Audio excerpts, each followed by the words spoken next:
बताया कि इसराइल ने क्या क्या जुल्म किए हैं और किस तरह से उनकी ज़मीनों पर नाजायज़ कब्जे किए हुए हैं, और कब्जा करने के बाद जो कब्जा छुड़ाना चाहते हैं उन्हीं को मार रहा है। वो इतने बच्चे और औरतें किसी जंग में नहीं मारे गए कि जो उसने 1 साल के अंदर इसराइल ने मार दिए बच्चे और औरतें। पूरा टेररिज्म जो है उसका जो आविष्कार किया है, आविष्कार टेररिज्म का करने वाला इसराइल है। पूरी अमेरिका की और पूरी दुनिया की सपोर्ट इसराइल को है। तो अगर देखा जाए तो कोई कंपैरिजन ही नहीं हिजबुल्लाह में इसराइल। उसके बाद वो अपने जाने दे रहे हैं, अपनी आज़ादी की लड़ाई लड़ रहे हैं। अगर फ्रीडम फाइटर टेररिस्ट हैं तो इसका मतलब मुजीबुर रहमान भी टेररिस्ट है। फिर गांधी जी भी कह दीजिए आप कि वो भी अंग्रेजों की निगाह में टेररिस्ट थे। वो सुभाष चंद्र बोस तो सबसे बड़े टेररिस्ट थे उनके लिए। सबसे बड़ा धोखेबाज अमेरिका है और इंडिया को भी धोखा देगा वो, और सबको उसने अपने दोस्तों को धोखा दिया। फिलिस्तीनियों की हमेशा इंडिया ने हिमायत की है। अरे हमारे पास अभी वीडियो मौजूद है अटल बिहारी जी का, अटल बिहारी जी का वीडियो मौजूद है। उन्होंने कहा कि आतंकवाद उसने हमला नाजायज़ किया है इसराइल ने, और फिलिस्तीनियों की ज़मीन पर नाजायज़ कब्जा किया, और इसराइल को ज़मीनें खाली करना होगी। बीजेपी के जो वो थे फाउंडर वो अटल बिहारी जी थे, तो अटल बिहारी जी की बात को बीजेपी कैसे भूली जा रही है, यही मैं समझ नहीं आ रहा है। देखिए यहाँ ईरान एम्बेसडर भी इसमें शरीक थे और फिलिस्तीन के एम्बेसडर भी इस जैसे में शरीक थे, और उन्होंने बताया कि इसराइल ने क्या क्या जुल्म किए हैं और किस तरह से उनकी ज़मीनों पर नाजायज़ कब्जे किए हुए हैं, और कब्जा करने के बाद जो कब्जा छुड़ाना चाहते हैं उन्हीं को मार रहा है, वो उन्हीं को ख़त्म कर रहा है। और आज का मीडिया मारने वाले को जो है वो मजलूम कह रहा है, और जो बेचारे पिटने वाले हैं जिनकी ज़मीन छीनी है उनको टेररिस्ट कहा जा रहा है।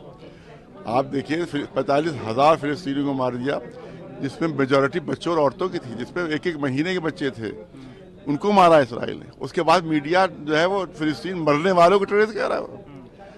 और जो इसराइल है जो इतना जुल्म कर रहा है, इतना अत्याचार कर रहा है कि आज तक ऐसा अत्याचार कभी नहीं हुआ ह्यूमन हिस्ट्री में। इतना ऐसा इतने बच्चे और औरतें किसी जंग में नहीं मारे गए कि जो उसने 1 साल के अंदर इसराइल ने मार दिए बच्चे और औरतें। तो आज ये मीडिया तो क्या हो गया है कि इस तरह से इसके दिमाग के ऊपर पर्दे पड़ गए हैं, इसकी आंखों पर पर्दे पड़ गए हैं कि इतने बड़े जालिम और टेररिस्ट को, पूरा टेररिज्म जो है उसका जो आविष्कार किया है, आविष्कार टेररिज्म का करने वाला इसराइल है। क्योंकि जब इसराइल बनाया तो इसने पूरे धमाकों से वहाँ पर धमाके करना शुरू किए थे वहाँ फिलिस्तीन में, तब जाके इसने वहाँ कदम जमाए। और पूरा ये बम कहाँ से मिले, बैंकर बस्टर बम जो है आप देखे तो हिजबुल्लाह के पास क्या है, कहीं से असलाह नहीं मिल रहा है, उसके होम मेड असले हैं उनके पास हैं। और पूरी अमेरिका की और पूरी दुनिया की सपोर्ट इसराइल को है। तो अगर देखा जाए तो कोई कंपैरिजन ही नहीं हिजबुल्लाह में इसराइल। उसके बाद वो अपने जाने दे रहे हैं, अपनी आज़ादी की लड़ाई लड़ रहे हैं। आज़ादी की लड़ाई लड़ रहे हैं हिजबुल्लाह वाले, आज़ादी की लड़ाई लड़ रहे हैं, अपनी फ्रीडम फाइटर। मैंने कहा तो अगर फ्रीडम फाइटर टेररिस्ट हैं तो इसका मतलब मुजीबुर रहमान भी टेररिस्ट है, फिर जिन्होंने पाकिस्तान से अपने को आज़ाद करवाया। फिर इसके बाद गांधी जी भी कह दीजिए आप कि वो भी अंग्रेजों की निगाह में टेररिस्ट थे। वो सुभाष चंद्र बोस तो सबसे बड़े टेररिस्ट थे उनके लिए। तो जो आप फ्रीडम फाइटर को टेररिस्ट कह रहे हैं, इससे बड़ी नाइंसाफी, इससे बड़ा अत्याचार और कुछ हो ही नहीं सकता। देखिए भारत सरकार बिल्कुल इस वक्त चुंगल में है, बिल्कुल अमेरिका इसराइल के, वो हिल नहीं पा रहे हैं यहाँ। लेकिन हम यही कह रहे हैं कि ये अमेरिका से बड़ा किसी का धोखाबाज कोई हो ही नहीं सकता। सबसे बड़ा धोखेबाज अमेरिका है, और इंडिया को भी धोखा देगा वो, और सबको उसने अपने दोस्तों को धोखा दिया।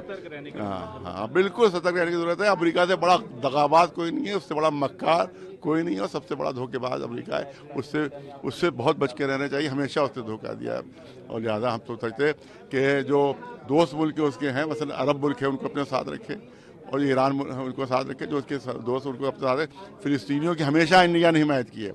अरे हमारे पास अभी वीडियो मौजूद है अटल बिहारी जी का, अटल बिहारी जी का वीडियो मौजूद है। उन्होंने कहा कि आतंकवाद उसने हमला नाजायज़ किया है इसराइल ने, और फिलिस्तीनियों की ज़मीन पर नाजायज़ कब्जा किया, और इसराइल को ज़मीनें खाली करना होगी।